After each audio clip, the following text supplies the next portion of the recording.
So Corach's real aim for this season is the Grand National, so we have to try and find a race for him to run before that just to get him going. And last year he ran at the Ultima.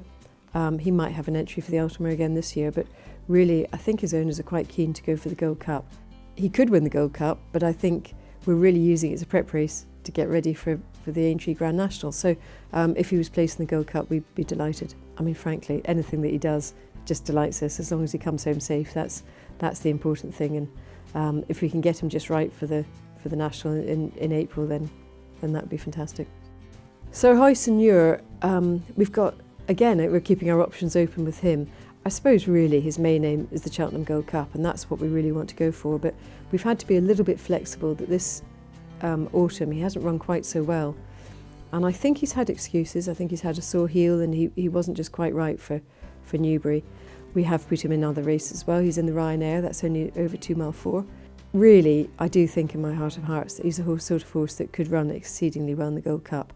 So Giovinco has been a horse that we absolutely adore. He was unbeaten over hurdles, but we always thought that he'd be a better chaser. He came back, he unseated at Carlisle, just did an awkward landing, and Stephen popped off, but then came back and won at Aintree. They did take the fences out, but he just dominated the field at Aintree, so we're delighted with him. His second at Sandown was pretty good against Stay Away Fay. I think Stay Away Fay just outstayed us that day. And for that reason, he's in the 3 mile novice chase, and he's also in the 2 mile 4 novice chase.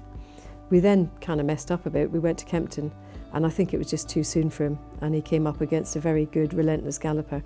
And Stephen looked after him and pulled him up.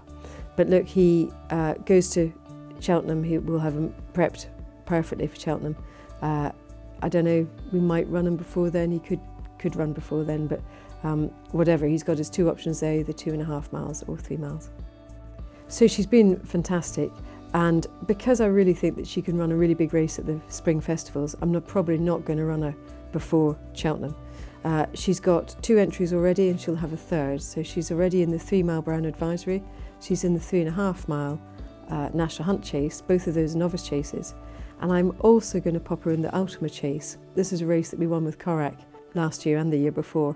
It's a handicap over 3 mile 2, and I think it might just really play to her strengths. I think she's probably quite well handicapped, and I think it's a race that novices do very well in, so that's an option as well. So there'll be 3 options at Cheltenham. I'm sorry, we're going to have to keep all our ideas open about which day you're going to go to the festival, but yes, I think we need to just see what's going to be entered and then see closer to the time where we go. After that, I don't know, I mean, maybe something at Aintree, or maybe the other thing that we wondered was whether the Scottish National might be the sort of race for her. Again, a race that novices do really well in, and I could really see it suiting her, just her relentless style of front running, just running and galloping and jumping. That's what she's good at, so that might be an idea later on in the year.